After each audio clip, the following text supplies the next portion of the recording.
you guys doing today? Today we're looking at getting into the cooling systems uh, for this coming week, cooling systems and lubrication systems. Basically, to start off on the cooling systems, a couple of things need to be initiated before we even get into it. Number one, we've got some safety concerns.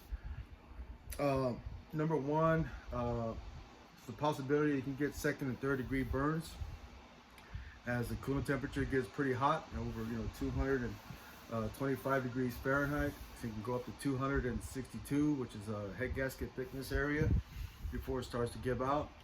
The pressure inside can be overwhelming, so we never check the coolant while it is hot.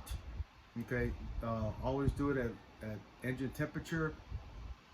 If the vehicle's been run for a while, we want to make sure that we go ahead and wait for about 25 to 30 minutes, and then we'll start the engine up, and with some shop towels we're going to slowly take the cap off, slowly. If you feel pressure, close it up, and I'll see you in about 30 minutes again.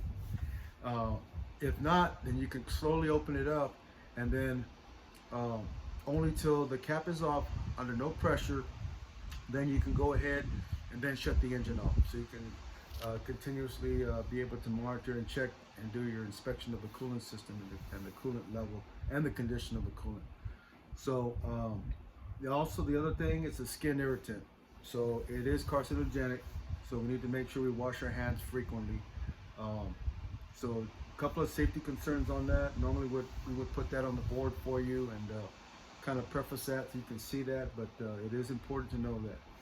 Of course, on page 265, looking at the cause of vehicle breakdown is a coolant system. Something going on with the coolant system. Number one cause of breakdown: engine overheats, engine gets hot due to coolant issues. Some symptoms and causes of engine overheating. Okay, low coolant level, internal and external leaks that we can have. Also making sure that we change the oil frequently as well, because if the oil gets hot, if it hasn't been changed in a while, the oil filter can develop a lot of sludge buildup, which can cause an increase in pressure and an increase in heat in the engine. So we're going to get into lubrication system a little bit later on there. But external leaks, as far as external leaks, we can have the radiator cap,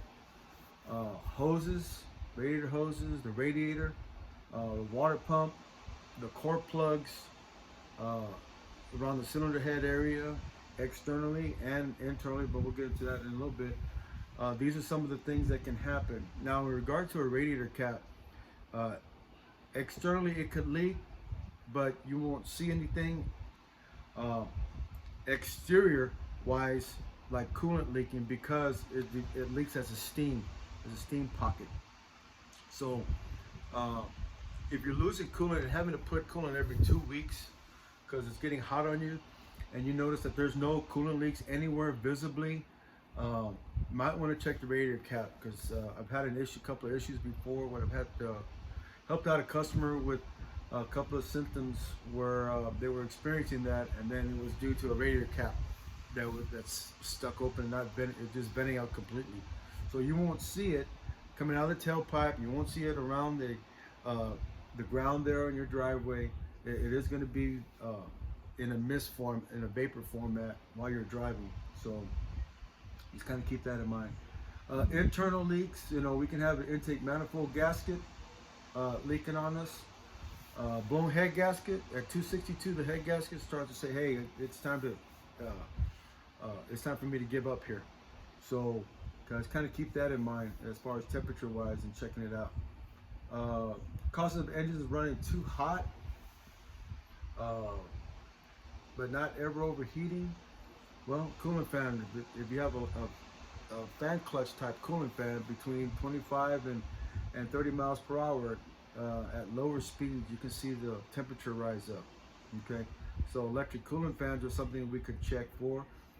Typically, when you shut the engine off, maybe 2 or 3 revolutions of the fan clutch will take place, and then it should stop. If it freewheels and spins, it's not good. If you turn the engine off, and then all of a sudden the fan locks up on you, then that's not good as well. So those are telltale signs when we're diagnosing fan clutches.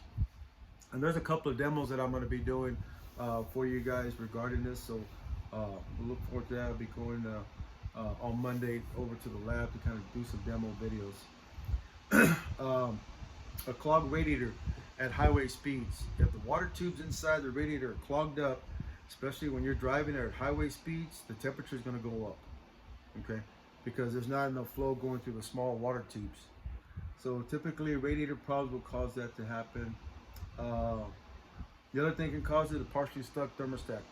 Thermostat stuck closed can cause the engine to get pretty hot. It'll do it pretty quick though, as soon as it gets up to operating temperature.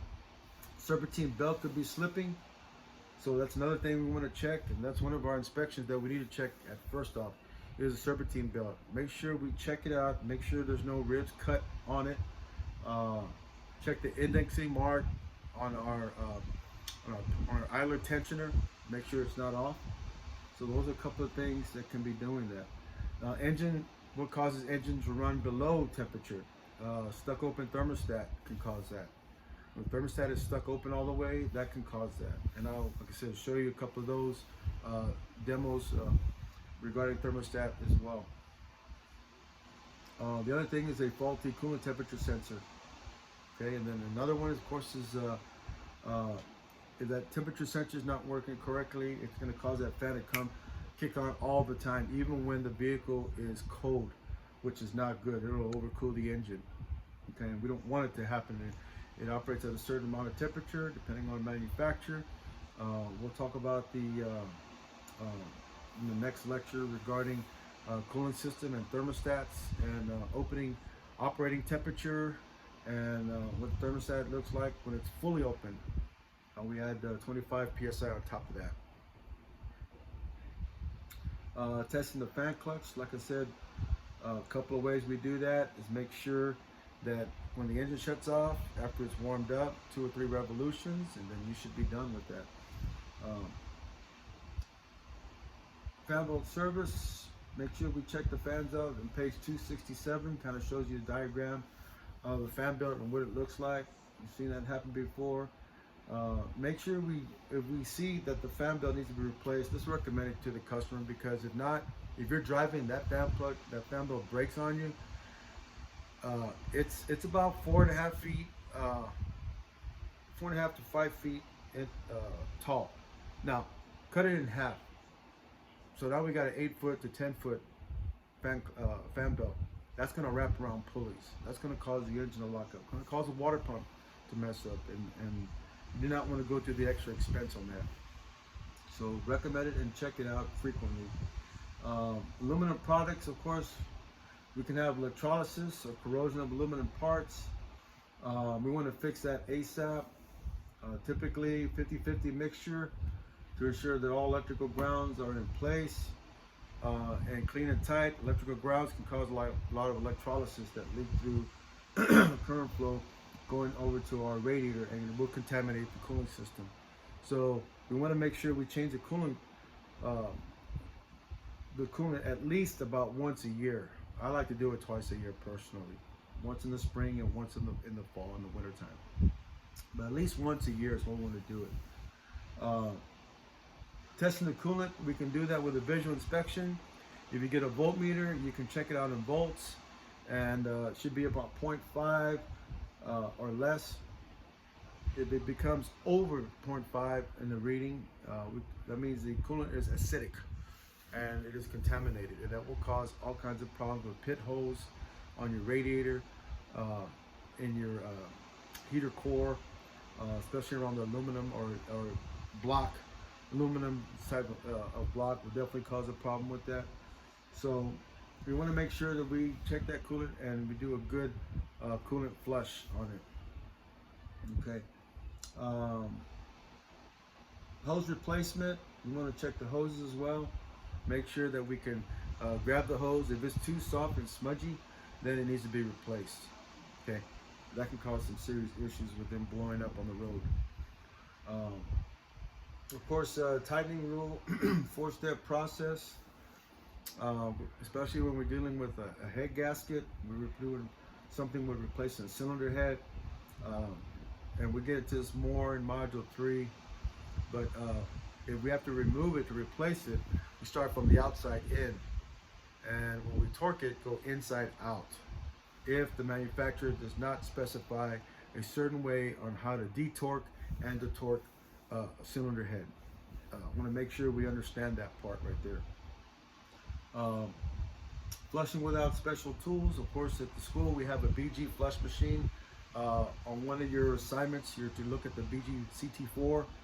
I have that video for you guys and a worksheet to kind of do on. We do have that in the lab area. Unfortunately, I wish we could have an opportunity to do that, but apparently with the pandemic, COVID-19, we're not able to do that at this time. But typically we would be able to do a worksheet on that. Now, the worksheet that we would be able to do also is do a drain and fill. And then we do have a vacuum venturi system that I will be demoing for you guys, along with coolant pressure testing at the school. So look for those videos coming out. I'll be heading out on Monday to try and get those videos to you guys out there for you. You guys take care, be safe, and look forward to get those videos for you guys, so that way we can get going. I will be doing a worksheet and passing those out to you as well, so also look out for that. All right, take care, be safe.